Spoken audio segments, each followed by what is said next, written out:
Forestil dig dette. En blå planet beskyttet af et tyndt lag af atmosfære. Det holder temperatur, luft og vand i perfekt balance for at bevare livet. Set ud fra det kolde rum er den det rene paradis. Den eneste kendt af sin art. Og dette er vores planet, Jorden.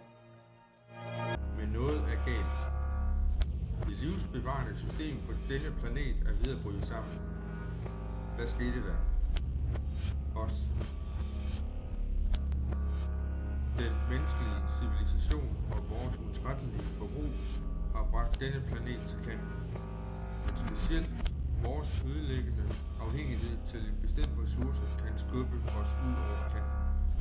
Denne ressource er olie. Olie er gammelt sollys.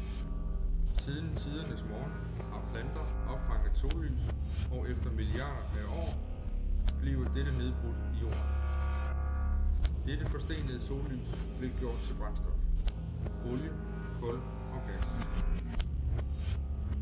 Dette ældgamle sollys er blevet den moderne civilisations batteripakke. Problemet er, at olie er en begrænset ressource. Vi er ved at løbe tør for en af de vigtigste ting, vores samfund har brug for at kunne fungere. Men værre er, at vores afbrænding af olie og andre fossile brændstoffer har dumpet mere end 700 milliarder tons kulstofforurening ud i atmosfæren, som om det var en kloak. Vi er ved at ændre livet på denne planet, som vi kender den.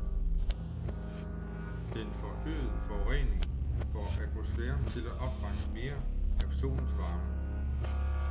Jordens overflade og temperatur er faktisk på vej op. Dette er, hvad er kendt som global opvarmning. Opvarmning, det lyder næsten indbydende. At vi i en verden 20 år fra nu lever i et tropisk paradis, hvor vores største problem er, hvilken solcreme vi skal bruge. Men lad dig ikke narre. Tusindvis af klimaforskere er enige. Global opvarmning er ikke kun det mest truende miljøproblem, men en af de største udfordringer for hele menneskeheden. 1990'erne alene har været det varmeste årti i hele dette århundrede. Temperaturen er allerede steget med 1 grad Fahrenheit i løbet af de sidste århundreder. Måske lyder det ikke af meget, men det tog os kun 4 små grader at få os ud af den sidste istid.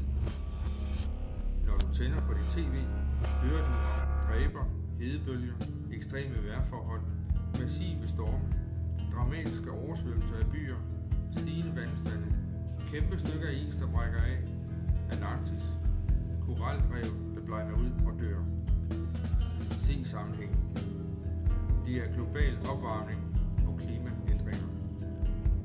I lyset af denne katastrofe, hvad har store selskaber og politikere gjort ved det? Desværre ikke nok. Hvad med os? Vi kan slippe af med vores afhængighed af olie og bremse den globale opvarmning. Vi kan bruge energien mere grønt, og vi kan støtte vedvarende rene energier, nye grønne teknologier, der ikke brænder kul, som f.eks. vind, vand og solenergi. Vi kan stemme på ledere, der bekymrer sig om livet og miljøet. Få en uddannelse, så vi kan tænke for os selv. Tænk grønt. Kom ind i kampen for at sikre denne blå planet til fremtidige generationer.